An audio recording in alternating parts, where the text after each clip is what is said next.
La légende du flamboyant.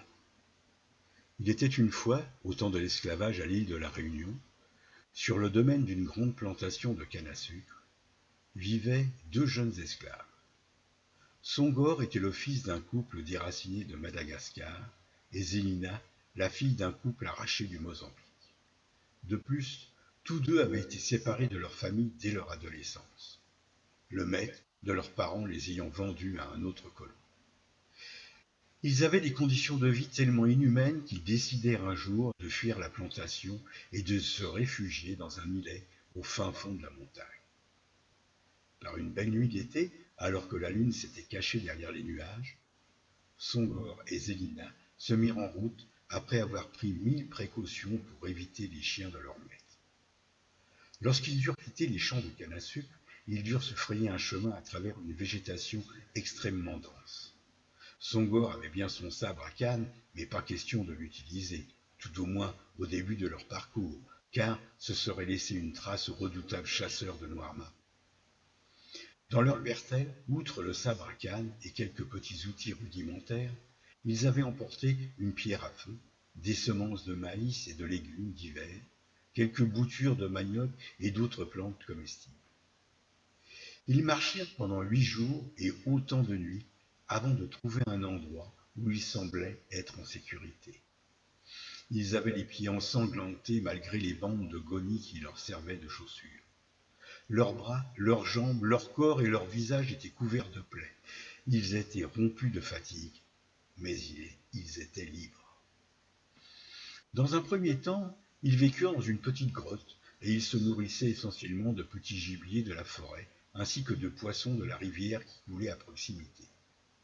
Puis, ils construisirent une paillote et ils défrichèrent un lopin de terre destiné à recevoir les précieuses semences et les boutures préalablement enracinées. Parmi les semences, Songor trouva une petite graine qui lui avait été donnée par son père quand il était petit et qu'il avait gardée précieusement. Il creusa un petit trou à quelques mètres de la paillote dans lequel il la déposa avant de la recouvrir d'un peu de terre. Les années passèrent et les enfants naquirent. La forêt, la rivière et leur petite exploitation agricole leur fournissaient de quoi vivre dans des conditions modestes mais satisfaisantes. La petite graine précieuse avait donné naissance à un bel arbre tout verdoyant. Au cours de la 5e année après leur installation, alors que Songor était à la chasse, il entendit au loin un bruissement étrange. Tout en se cachant, il progressa lentement en direction du bruit. Au bout d'une dizaine de minutes, replié derrière un fourré, il vit apparaître un couple de noirs accompagnés de 2 enfants.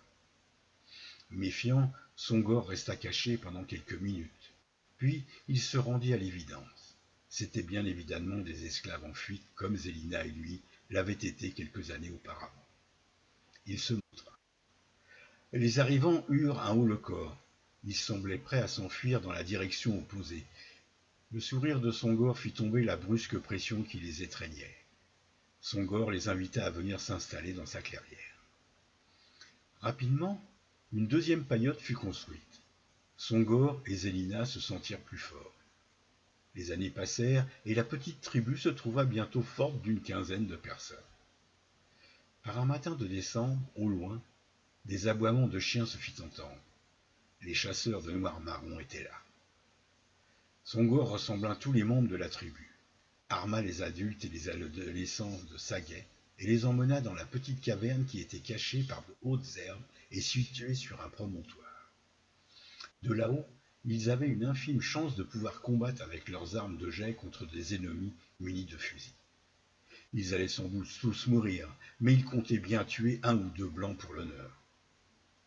Les chasseurs de Noirmarron, au nombre de 6, entrèrent dans la clairière, prêts à tirer sur le premier noir à portée de vue.